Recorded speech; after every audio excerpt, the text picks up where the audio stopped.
Right, we should get started. Good afternoon, everybody, and welcome to our final webinar of what has been an inspirational, packed International Women's Month at EVCOM. We're ending on a high note. Before we get going, though, just a few reminders. The webinar will run till 3. You can put questions in the chat session, and we'll try to get to them if time allows. But you know, we have a full panel, and they've got lots to say. So if we can fit the questions in, we will. The session is recorded and will be made available tomorrow afternoon. We will share any resources provided, which will also go onto our website by the end of the day tomorrow. So just to repeat, my name is Claire Fennelow. I'm Executive Director at EVCOM and delighted to have our audience and our panelists with us today. It's a panel of remarkable women who will talk about their journey in the corporate film world, changes they've seen, what they've learned along the way, and hopefully some interesting stories for us all to hear. So introducing the panel, first off, we have Sara Cooper, who is co-founder of Plastic Pictures. Hi, Sara. Rachel Pendered, co-founder and managing director of Media Zoo, and winner of the NatWest Every Woman Female Entrepreneur of the Year Award. Angela Law, founding director of Every Sense. Hi, Angela. Catherine Peters, head of film at EVERFI, and Rebecca Denholm, head of film and content at Embolden, who is joining us from Australia. So we can't say we're not international. Right, so let's get cracking. And really, I think first off, we're going to go around the panel and ask them to introduce themselves and just tell you a little bit about who they are and what they do. So if we could start with Sara, please. Yes, hi. Let me start by saying it's an absolute joy and a pleasure to be here today with these ladies. Nothing gives me more positive energy than talking about female empowerment in leadership and in business. My name's Sara. I'm the co-founder of Plastic Pictures, a production agency that is 12 years in the making and ranking within the top 10 televisual corporate production agencies. And yeah, absolutely delighted to get stuck in and try and give you some wise words. Thank you, Sara. And Angela, if we could go to you next, please. Hello, I'm Angela. I run a company now called Every Sense. We're a business consultancy and we work with creative agencies and production companies, helping them to grow and prosper and achieve their potential. Prior to that, I ran a production company called Hawk's Head for a number of years. And that was fairly successful in terms of winning awards and having a very high profile. And it's fantastic to be on this panel, seeing the number of women running their companies. Nothing better than seeing women running companies and making a difference. And I can't wait to hear what they've got to say today. Thank you, Angela. And then over to you, Rachel, please. Hello, welcome everyone, welcome to the viewers. As everybody has mentioned, it is a real honour to be here talking with other really epic, successful women who have founded and are running their own agencies. My name's Rachel. I'm the managing director and founder of Media Zoo. We founded the agency 17 years ago now, and we've spread out all over the globe, and it's growing year on year. We were named in the Sunday Times as one of the fastest growing companies in Britain 2020. So that's really exciting. And on a personal level, I feel incredibly passionately about female entrepreneurship. So this is really very much my happy place. Anything that I can do to ensure that there are more women running their own businesses is something I feel more passionately about than I can even really express in words.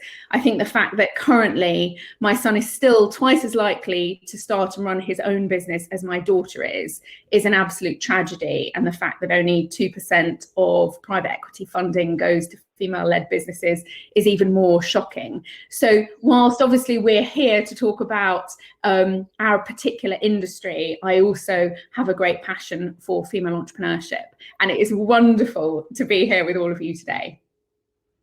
Great, thanks ever so much, Rachel. And yes, some of those stats are quite disturbing, aren't they? Right, if we could go over to Rebecca now, please. You're on mute, Rebecca. There was always going to be someone who was going to do it, and it was Well, you know, yeah. I have it written on my hand. Go off mute. Hello, everybody, and welcome. And yeah, delighted to be here. And a little confession in case my bosses are watching: I do not run Embolden Agency. Embolden's part of the CTN group, and I'm head of film production. And I've been with the agency for almost as long as it's been going, which is coming up to 30 years. So a lot of experience within it. And going up through the ranks, and looking forward to sharing stories and particularly hearing everybody else's. Thank you. Thanks, Rebecca. I bet if you've been there 30 years, you secretly do run it. And if we could go over to Catherine now, please. Hello, everyone. Yes, thanks so much, Claire and EVERFI for organising this, especially after 12 months of not being with these lovely ladies. It's great to come together in this way. So yes, like Rebecca, I don't own or run the company, but I am head of film at EVERFI, which many of you may have known in its former life as EdComs. And we're a company that uses education and technology to address a range of social challenges in the UK and globally, including many which I think are very relevant to today's discussion. So yes, I lead the creative team making film content to support those learning programs and events, and I guess helping make an impact in workplaces, schools, and local communities. Again, something really crucial to today's topics. Okay, lovely. So thank you, Catherine, and delighted to have you all on board. So I think we should just kick off with one of the overarching questions, really, which was the instigator of this whole series of events, was just to try and get your view of an understanding of where do you think our industry is at the moment in terms of female involvement, female ownership, female in senior roles. Where do you think we are at the moment in terms of equality? And it might, you might want to introduce here, and it's not just maybe gender equality, but diversity on a wider scale.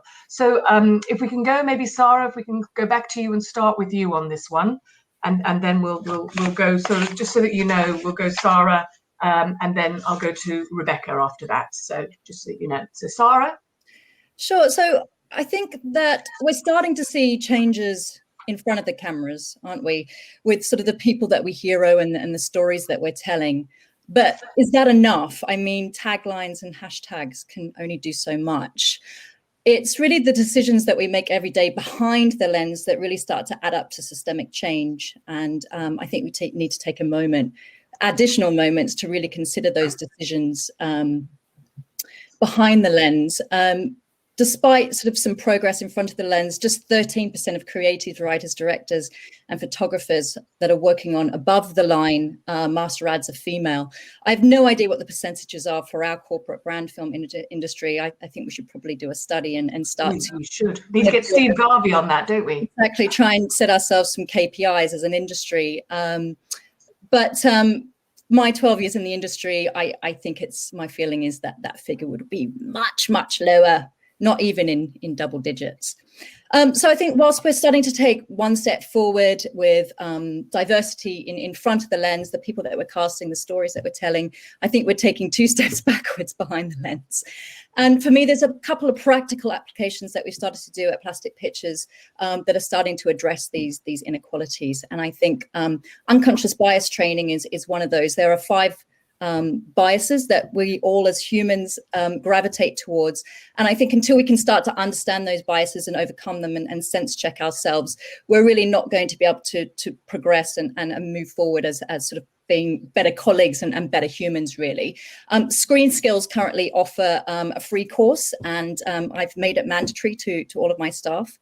And then I think the second thing is, like I've just mentioned, behind the camera KPIs as well, setting ourselves our own KPIs, or equally, I have clients who have set their own KPIs that we need to kind of keep ourselves account of. And that might be anonymous pictures or triple bids or a basic fair treatment policy, really. So I think until we actually can start to make the changes ourselves, those figures are not going to improve.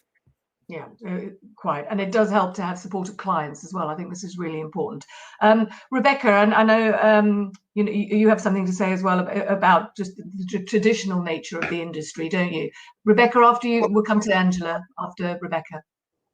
Thank you. And no, Sarah, everything you said is just absolutely fascinating. Not much more to add, but I suppose, as I say, with sort of the length that I've been in the industry, I have seen changes. But I think what we do recognise is that women predominantly are in the producer, production manager roles. I'm talking more now at sort of the practitioner level, not necessarily at the director level, because I think, we're definitely still seeing male-dominated industry, and media always has been. On the technical production side, the editors, the crews, again, tend to be male. I proactively seek out, I know a lot of my colleagues do, women, and it's not, I think the whole, I've forgotten the expression now, but when you favour someone because of their gender or whatever is positive discrimination, isn't the right thing to do. It is about giving people an opportunity and how do you get experience. And I suppose what is curious about it all is that we work in the creative sector, in the arts generally, and while we are seeing more women come up, it does continue to be a dominated sector in the upper echelons. And it is curious because we are one of the parts of society that helps promote diversity, helps celebrate it and correct some of these imbalances. So nothing really to add, but observations. I don't think an awful lot has changed, but it's really about giving younger women, people coming up, a chance. Quite, thank you. And I know, Angela, moving on to you, I know you've got some points to make just about sort of socio-economic situation as well. Well, I think the things that people have said so far, Sara's contribution and Rebecca's thoughts, that idea of what can we actually tangibly do and how can we measure it, I think that's really positive, especially if they're women in a position of influence in terms of what actually takes place in their particular creative agencies. So that's incredibly important. I think the other aspect that I've noticed and that is a concern is that there is also that barrier of caring responsibilities, and no matter how much we might want it to be different, it's often still women who are in those caring roles as far as families are concerned. And I think that is a massive barrier to influence, because having senior roles at a senior level in larger companies can be very complicated, can be very tricky, and there is a massive drop-off of women when it gets to those influential levels. And I think that's something to address. I'm a supporter of something called Share My Telejob, which is an organisation set up to look at how job sharing can enable women to retain their creative roles within television in particular, but I think those could also apply within brand film and with other types of creative agency.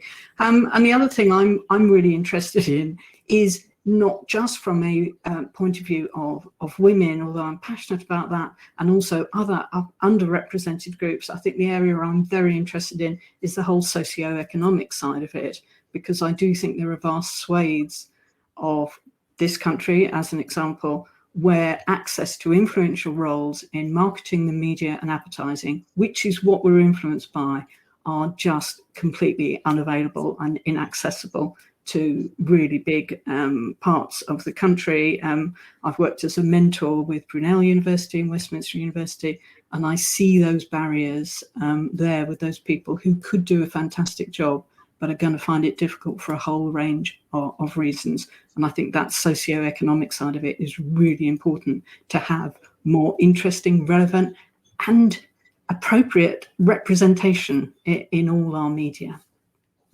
Exactly. And thank you. And I'm going to, Catherine, I'm going to come to you now, because I know these are issues that you've raised as well, and that you feel very strongly about. Thank you. Yes, I mean, echoing everything that all three speakers have brought up already. But yeah, I mean, I think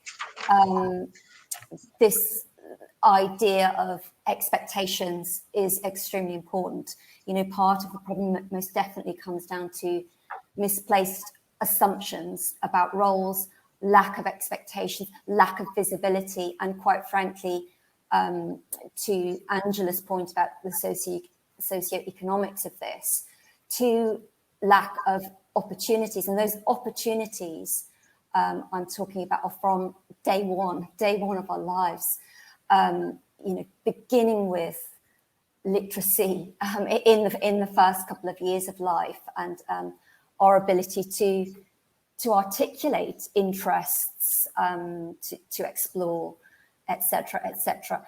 But and I think it really matters that we see women and others, all people, fairly represented. We're talking here about aspirational roles, but aspiration does and should mean something different to each of us. And I think anyone in a position of making films and sharing messages has that opportunity to involve, to influence all those audiences. So it matters that those who aren't born into those opportunities have them somehow brought to them. I think there's so much raw potential and talent that we can use in our films.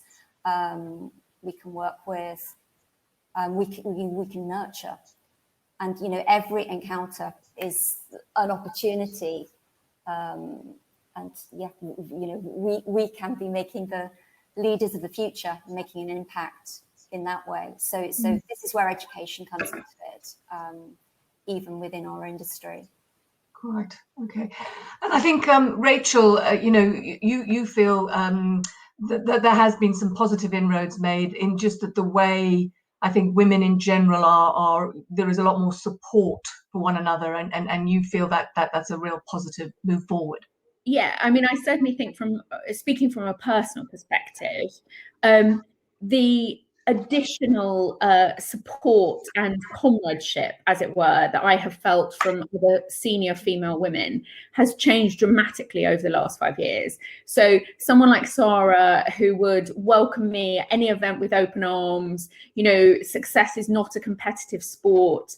We might not see each other very often, but kind of, I know she's got my back and I've got hers, and there's enough space for everyone for it to feel like that. And I personally, I had some fairly brutal experiences with senior women in the first few chapters of my career, where I felt I was pushed out, rode out, not welcome. There was only room for kind of, one successful woman in a particular sphere of influence. And I don't feel that at all anymore. I feel that within the industry, that we are better at holding each other up and supporting each other. And there is a huge and seismic shift. I really do. That said, we've still got a long way to go. Women leading companies, there's still definitely not enough of us, and women in senior roles, absolutely still not enough. I love some of the points that have been made and some of the practical tips. One of the things that we do at Media Zoo, because with the point that Sara's made about unconscious bias, I found that very uncomfortable within my own organisation, I have to say. And we practice shine theory. So one of the things that we find again and again and again is that the sort of loud, confident people that often aren't from the minority groups will take credit for success. And the person that may have, obviously it's a team sport, and success comes from lots of people, not just one individual. But we found this happening again and again. And so we practice shine theory, which is when we notice this happening, we call it out in a really lovely and inclusive way. And we just say, and we just like to shine on Tracy, or we just like to shine on the individual who has been overlooked. And we do that a lot. And we will scour the organisation on a weekly basis to look for the people that aren't necessarily being given credit, which is a challenge that we have. So started in the Obama administration, the women would get together before the meeting and agree to shine on each other and hold up each other's point of view. And I find that just shining on people from minority groups and making sure that credit is duly given really helps in my organisation. And I'll just sort of finish on this. There's a lady called Barbara Hervey who works at Accenture, and she publishes all of her sort of research and findings on LinkedIn. She's amazing. And she did a piece of research that shows that truly diverse organisations that have truly diverse people in leadership positions are typically 11 times more successful and therefore profitable than organisations that are not diverse. So it makes business sense to be truly reflective of society. It's important for us as business leaders as well as humans, I think. So I love the research that she does. I think it's really powerful and really helpful. Yeah, I have heard of that before, actually, and it is a remarkable figure. And if you think if that's a known fact, how come it's still so slow to sort of generate change? But I hadn't heard of Shine, so that's a really useful sort of model for people to perhaps look to. So we'll provide that as a resource at the end. And I would say that if we have some time at the end, we'll try and come back to perhaps some of the sort of more solutions that people might have to provide directions of travel for people. So we'll try and come back to some of that as we move on. But one of the other things I wanted to talk about is that, given you're all in fairly, high-powered, pacey, stressful environments, you're obviously managing a lot of people. You have a lot of maybe a lot of finance that you are responsible for. So it's stressful, is what I'm getting to. But if you're in charge, who's looking after you? How do you manage that situation when the pressure is all focused on you? Sara, should we go with you? Yeah, sure. I guess my personal honest answer is the boss looks after the boss. And I know that when I'm looking after myself, I can look after everybody else. It's sort of like putting the oxygen mark on first, isn't it? I do have some tips for sort of self-care, and it's been even more vital over the past 12 months to try and do these things. But I know how easily work can ramp up and things kind of slide or fall down. But the first thing for me is to move your body. For me, a combination of cardio, strengthening, stretching. I make time out of the week to do that for myself. It makes me feel good about myself and, of course, builds resilience. For me, the trick is to act instantly. Don't let your brain convince you out of it. It only takes 5 seconds for me to sort of go, oh, it's too hot or windy or cold or whatever, and I talk myself out of it. So I just try and do it straight away, and then I'm into it. I guess if you can't do all of those things, at least do one of those things a week. Second is sleep. A hard day can be made so much worse by a poor night's sleep. Personally, I find high strength CBD oil a lifesaver. It should cost you about £60 for a 10 ml bottle. It doesn't have any psychoactive ingredients in it, people, so don't get all funny about it. It is just a really underrated, natural sort of substitute for sort of things that help you sleep or relax you. It's got so many health benefits to it. Third, take lots of breaks. Easier said than done, but video calls are exhausting. Long walks in nature have a way of really rejuvenating us. I think, if you can't, just seek nature out, connect with it, get in it, take notice of it, really seek it out.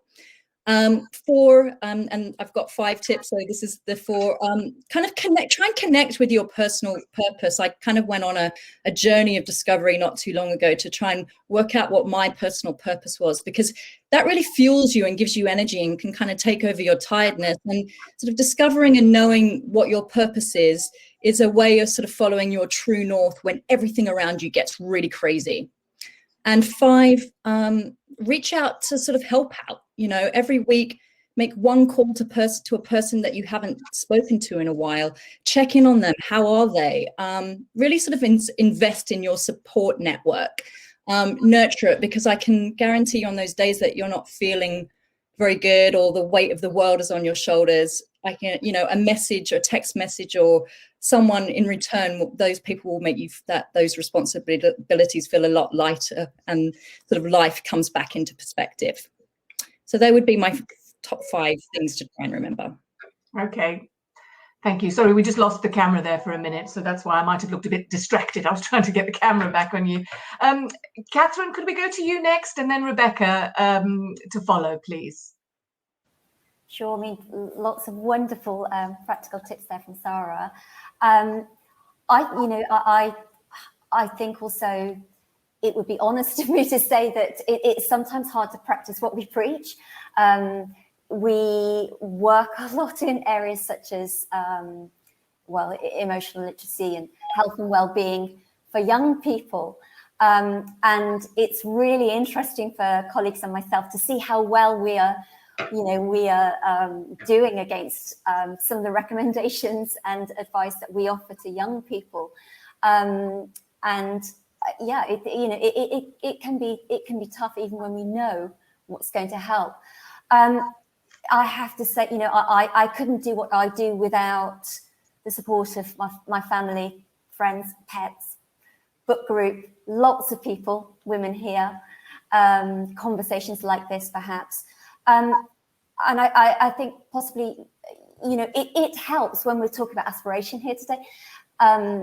If you are in a senior role, sometimes to be a bit daring, to be the one to issue that edict.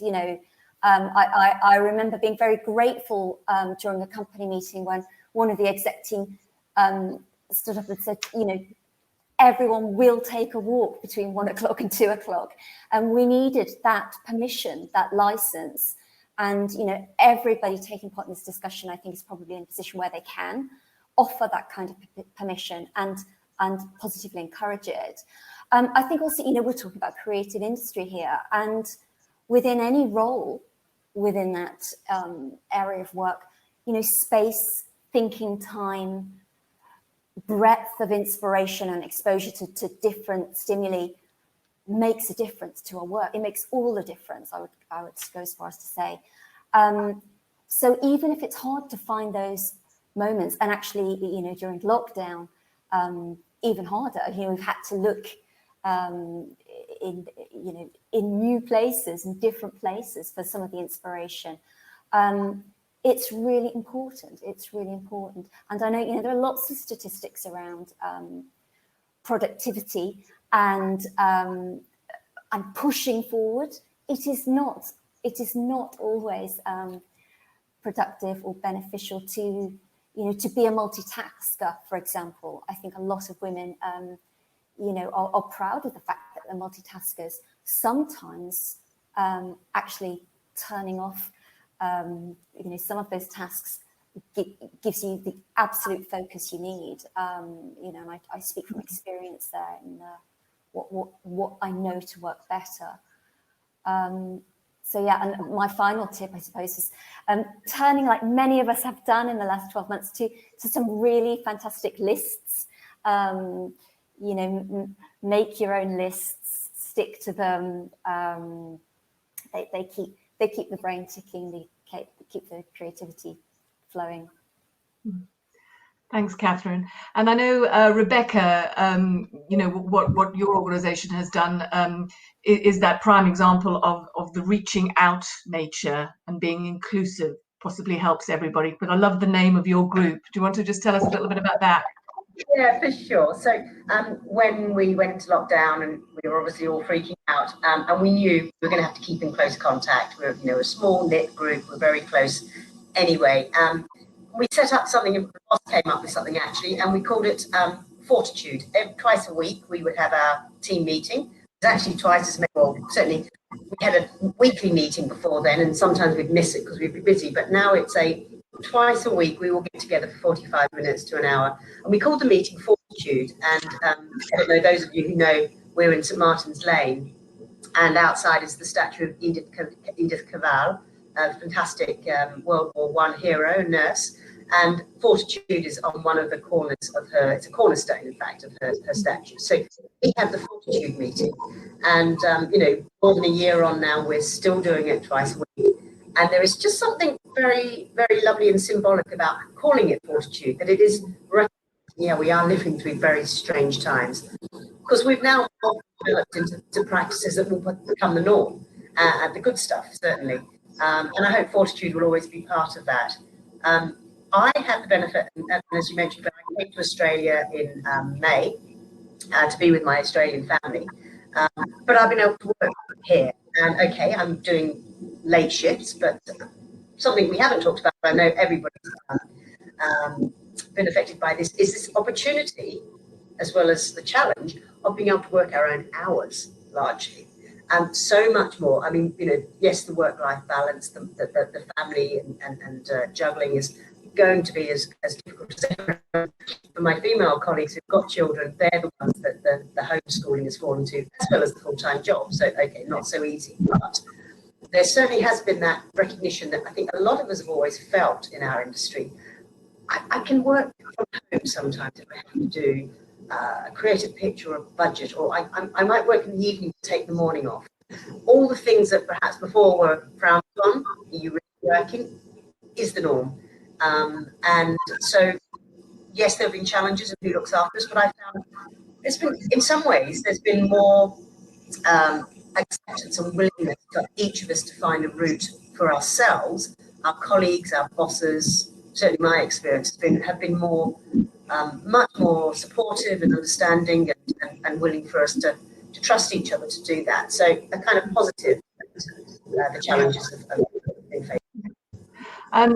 Thank you. And I know, Rachel, you'd probably be happy to admit that there are times that you have found the sort of work-life balance quite challenging, and probably pushed yourself maybe too hard. Would you agree?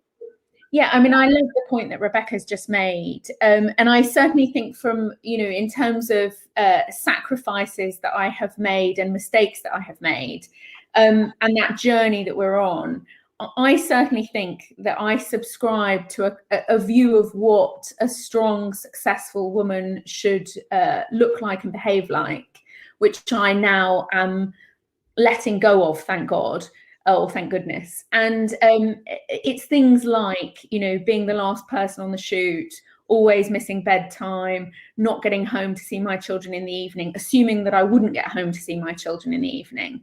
And I found there was an image, I think it's about 6 weeks ago now, when Whitney Wolfe Herd launched her IPO on the New York Stock Exchange, and she stood there, her $1 billion IPO, and stood there with her baby.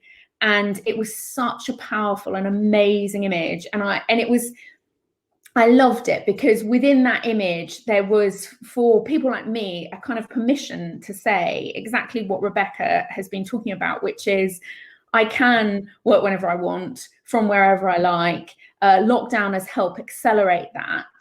And recently I was having a series of funding discussions with some venture capitalists, and they would book the meetings every single night, 6 till 9, 6 till 9, 6 till 9. I've got an 8-year-old little boy. I like to read him a story and put him to bed now that I'm home and I can. And all I said to them was, can we not do this anymore? And they went, no problem. But in the olden days, I would have been like, I'm going to be that woman. I'm not going to be, I'm going to be there.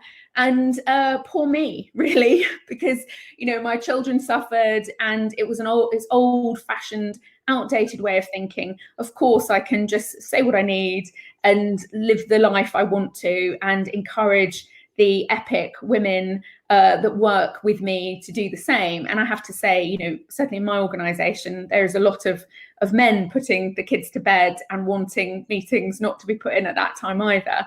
And I should end on saying, I'm very lucky. I didn't have to get home because my partner doesn't work, but and looks after he works very hard looking after the children, but I never had to, which meant I didn't, but I wanted to, and now I can. So, and all I had to do was give myself permission and drop my own unconscious bias. It's a fantastic description, that, Rachel, and I think one that a lot of women will recognise. And I know, Angela, you had a sort of a moment, didn't you, where it just hit you that it's not always possible to do them both. Indeed, and that moment was a long time ago, when I was trying to run a company, commute, have a family, and that was very challenging. And I think things have changed in that it is now much more accepted, easier and appropriate to go we don't have to do it like this.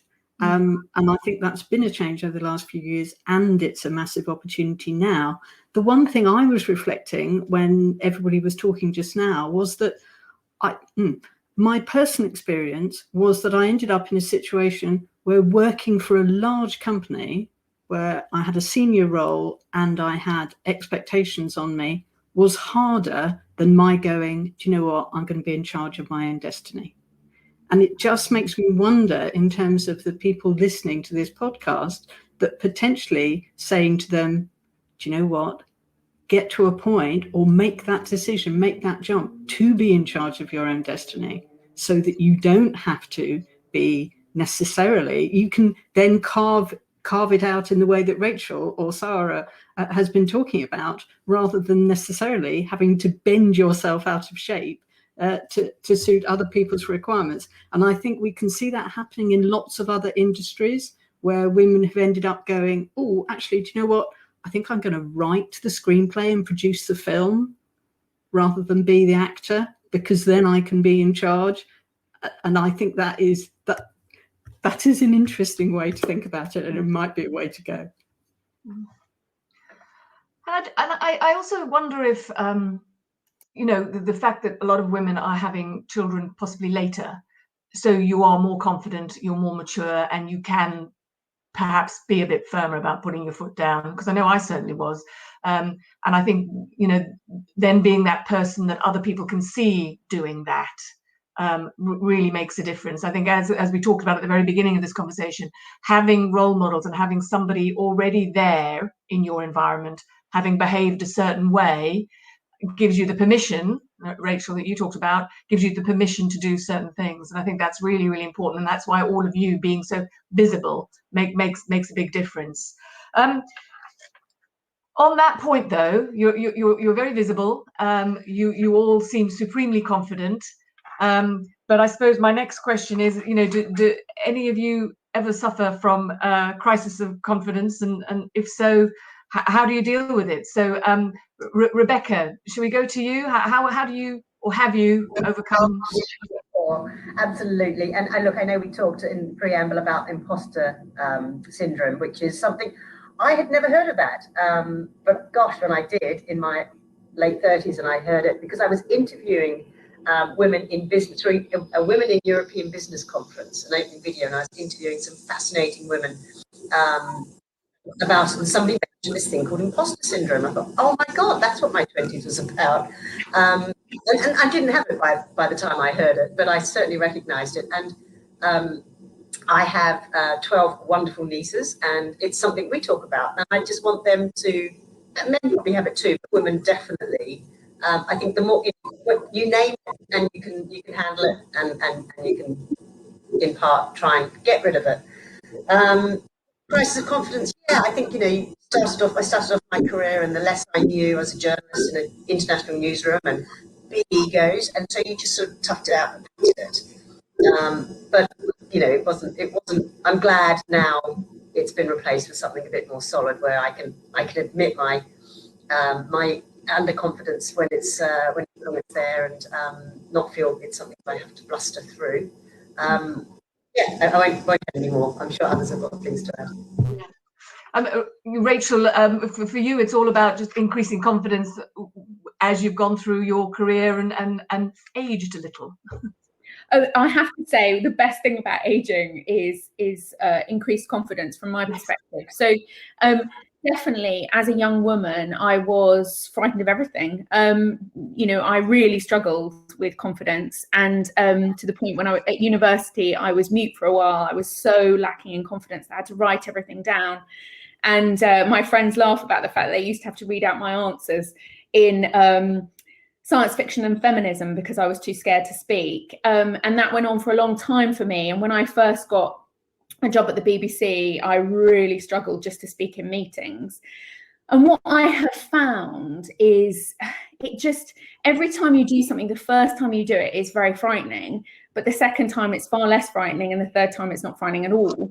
And obviously the older you get, the more first you've had, and therefore less things are scary.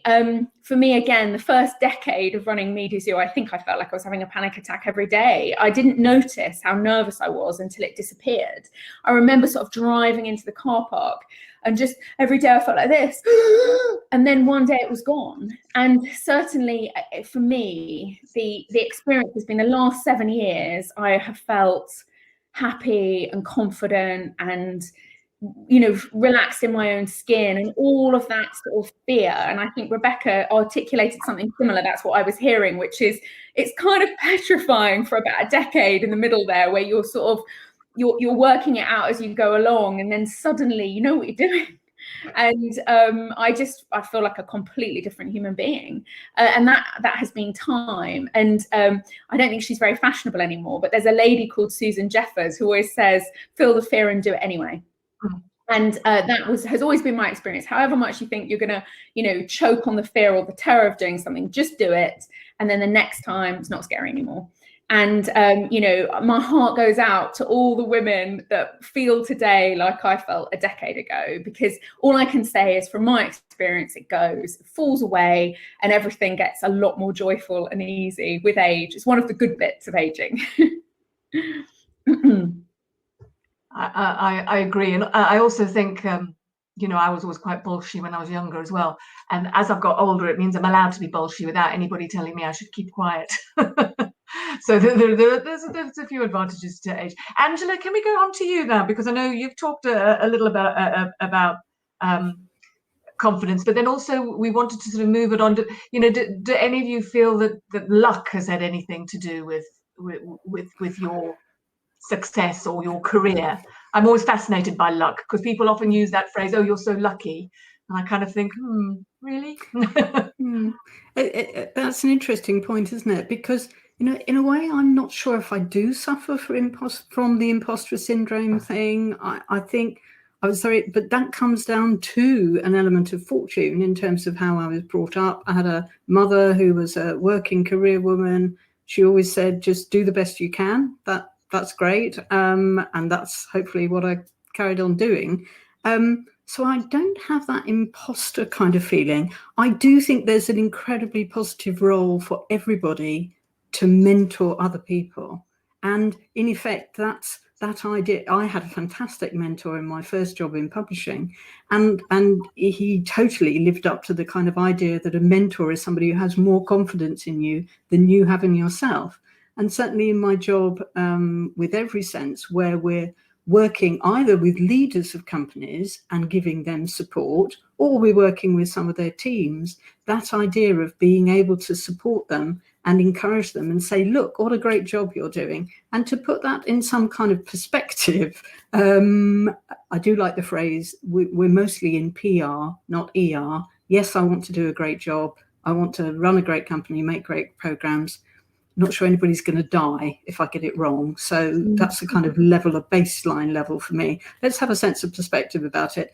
Also, will this matter in a week, 2 weeks, at 6 months? Probably won't matter that much. And so my heart goes out to Rachel, that idea of how she felt at university. And I'm so inspired by hearing about how she feels she overcame that. And she went through that learning process of going, oh, I've done that really scary thing, and the sky didn't fall on my head.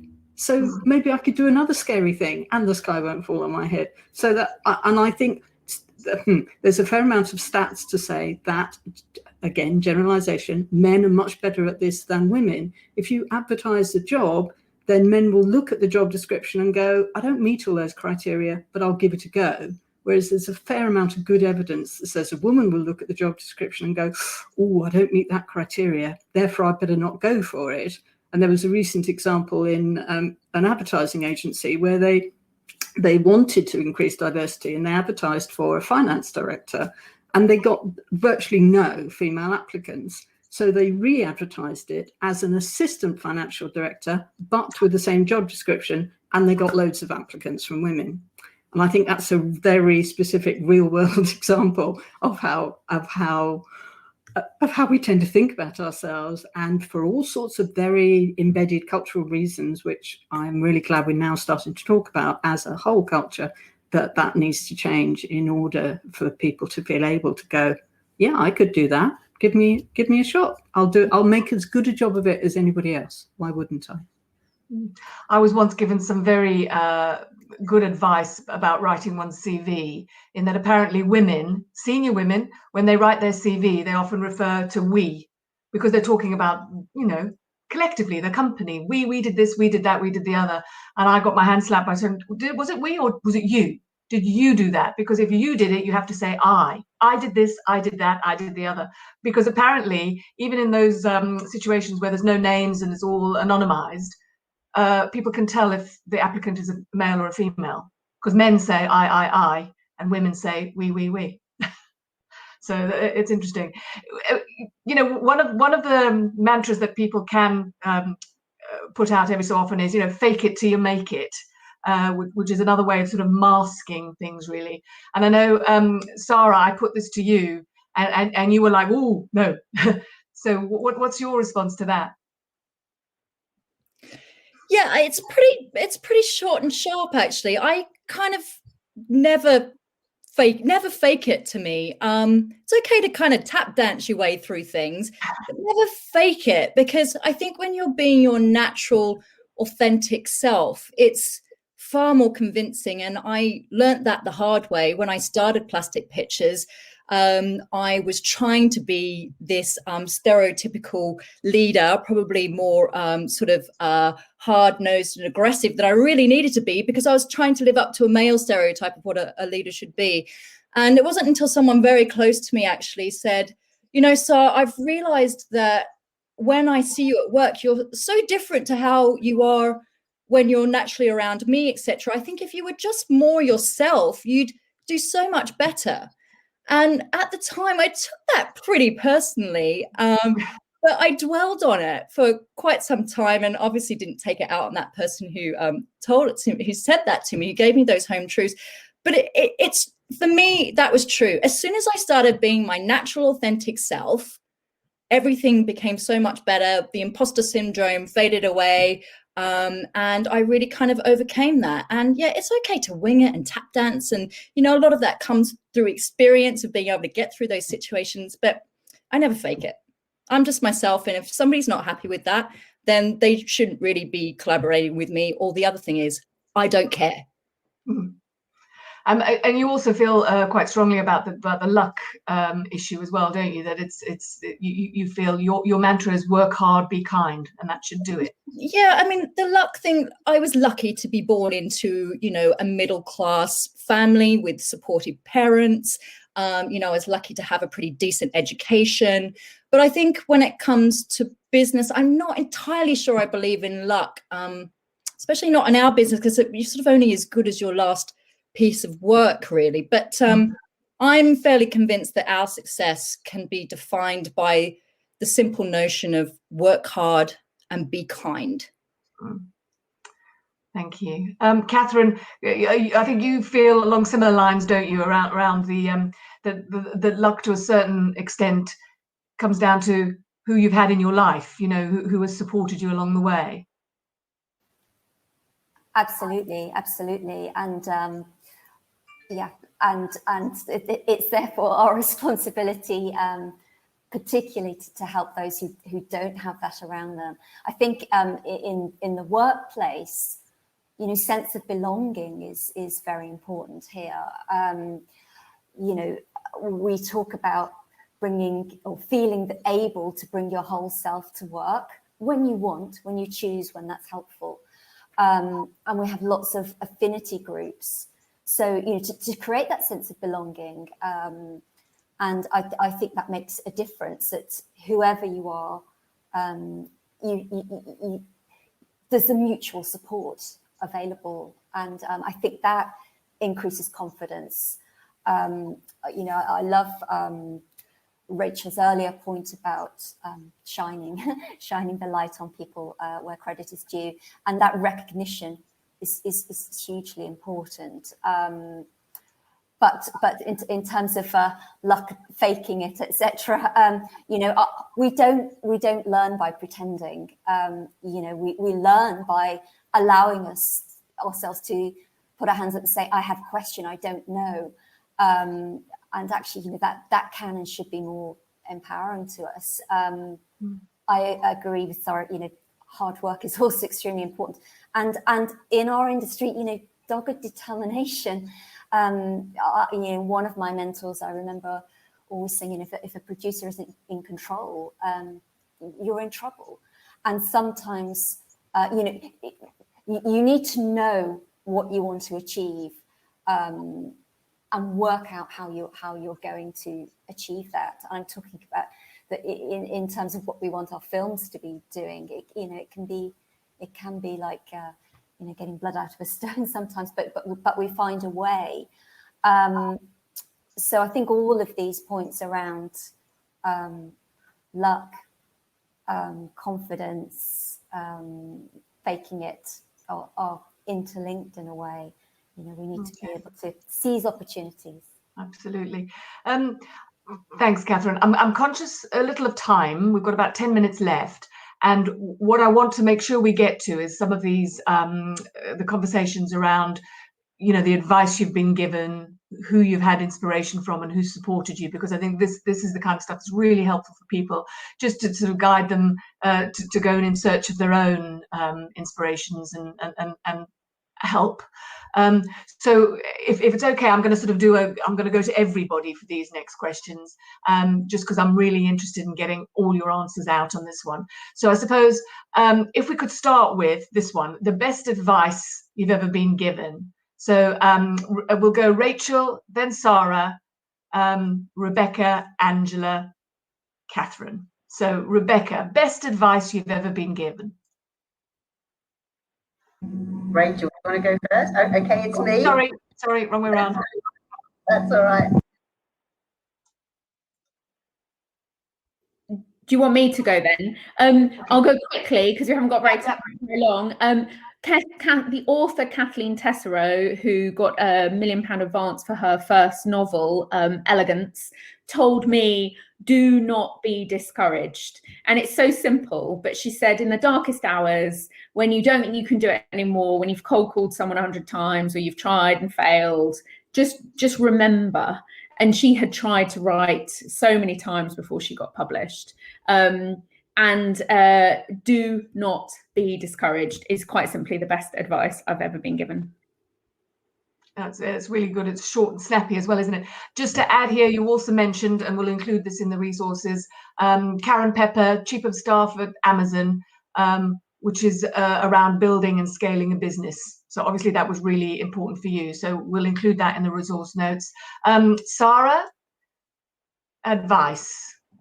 Yeah, the best advice. I have been listening to Lena Nair, who's the Chief HR Officer at Unilever. She's a really inspiring lady and it's helped me a lot in my own sort of processes at Plastic Pictures. And she said, the future is more human, not less. Now, that sounds very philosophical, but what it means is that I think empathy and compassion in the same line, because really compassion is empathy in action, will be a huge in-demand quality over the next 10 to 20 years. So all of those women out there watching who are thinking about starting a business, empathy and compassion are going to be key business drivers. Women tend to be more collaborative and nurturing, and we're not only thinking about business projects, but we also about how we kind of nurture talent in the business. So really lean into empathy and compassion. Thank you. That's wise words. Rebecca, so we'll go to you now, Rebecca.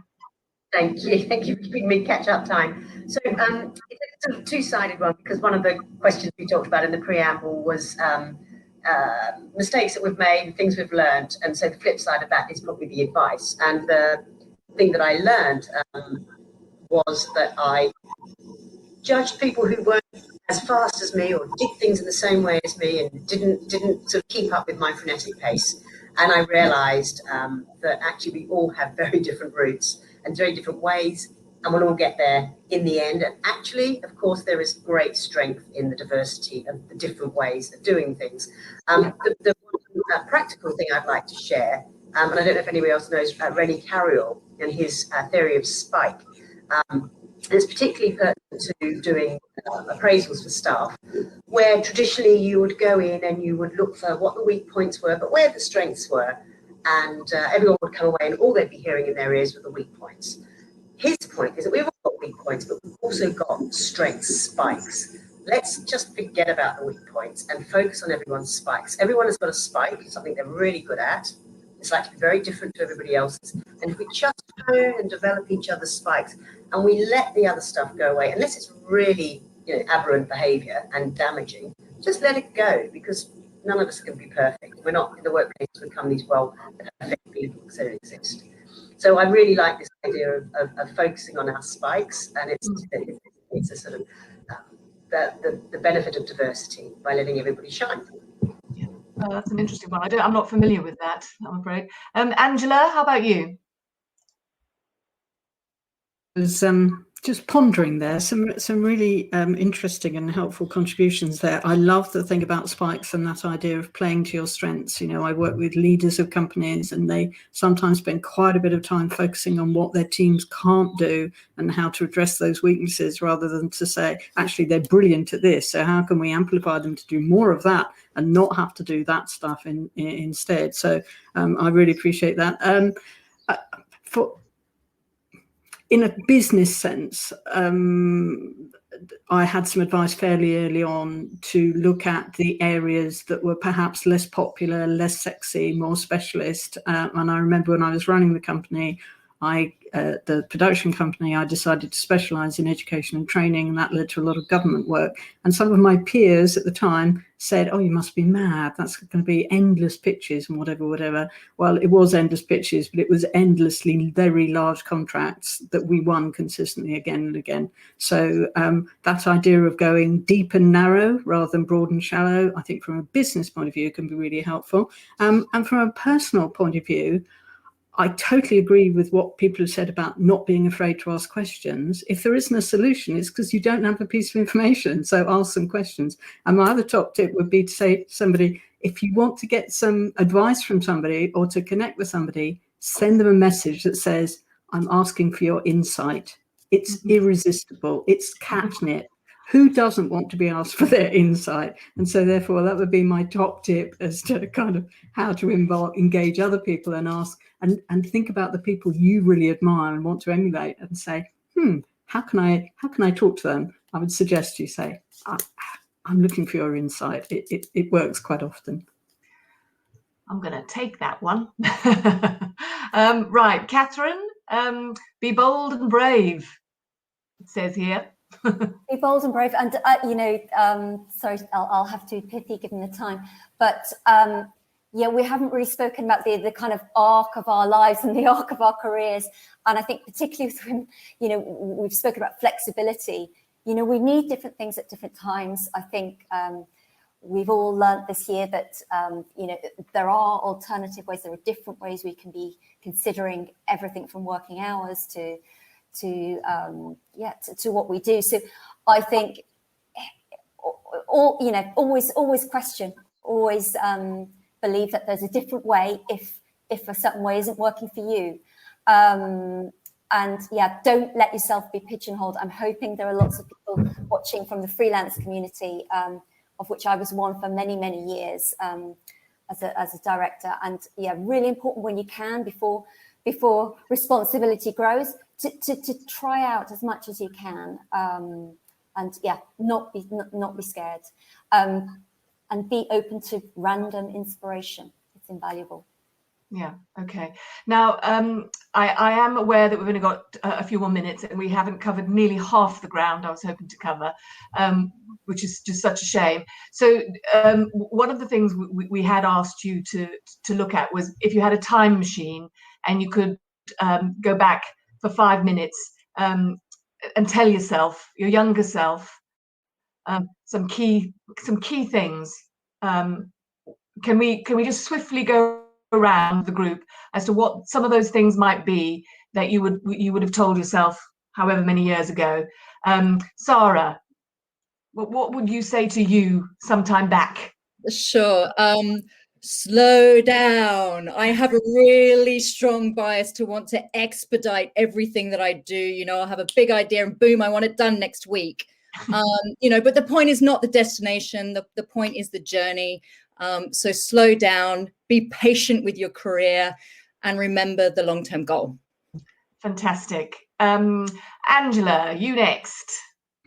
Oh, I think at the time when you asked the question before, I put, don't be afraid to ask for help. Say yes and work out how to do it afterwards, because you probably can do it, and you can probably do it just as well as anybody else. So believe in yourself. But if I could go back, I'd probably say, look, what you really want to do is to write musical comedy. So why don't you do that? Oh, well, so we can expect something soon, can we? Rebecca, something from you, just to send people away. Absolutely. Look, it's 3 a.m. I don't know, I'm 27 or 37, and I've got this project, and how am I going to do this? I've got a nightmare client. It's gone pear-shaped. The director's walked off. I'm never going to get through this. I obviously did get through it. I can't even remember the things that kept me awake back then, where I thought I'm never going to get through it, but I obviously did. So, my advice to my younger self is you will get through it. It'll work its way out. I mean, I love PR, not ER, but you will get through it, and you can't even remember what you're angst about now. Yeah, it's putting it all in context. Catherine, can we go to you? Sure, I think I'd echo many of those, but also I think it's really important to think about your goals, personal goals, and to encourage others that we can influence to do so, and also use a standing desk. And I also liked your one here is always move forward. I think that's a really good, always just forward motion. And Rachel, I've left you till last because I thought yours was lovely. So can we finish with you, Rachel? Yeah, definitely for me, it's have more fun. Don't take yourself so seriously, and remember, like Sara said, it's about the journey and not the destination. If you're smiling and enjoying it now, then you've won, haven't you, really? Absolutely. And the destination always remains unknown, because everything can change, as we have learnt in this last year. You might have had a destination in mind, but we have taken the scenic route, haven't we, over the last year? So there is no finish line. There is no finish line. So just enjoy the ride, as they say. So look, we've slightly run over, but that's fine because it was just lovely to talk to you all. And as I said, we have a lot of ground that we didn't even get to. I was just trying to manage it all. I will look to see how we could possibly do something with all of the conversations we've had, because I do think it's really important. And I would also like to talk to you, and we'll be pushing something out to our wider membership, is that we do want to do, EVECOM do want to do something which is all about supporting women in film. That came out of a conversation that we had with the Talking Pictures event a few weeks ago. So I shall be in touch with you about that. To our audience, thank you ever so much for joining us on this wonderful Wednesday afternoon. And to our panel, thank you all very, very much indeed. Thank you.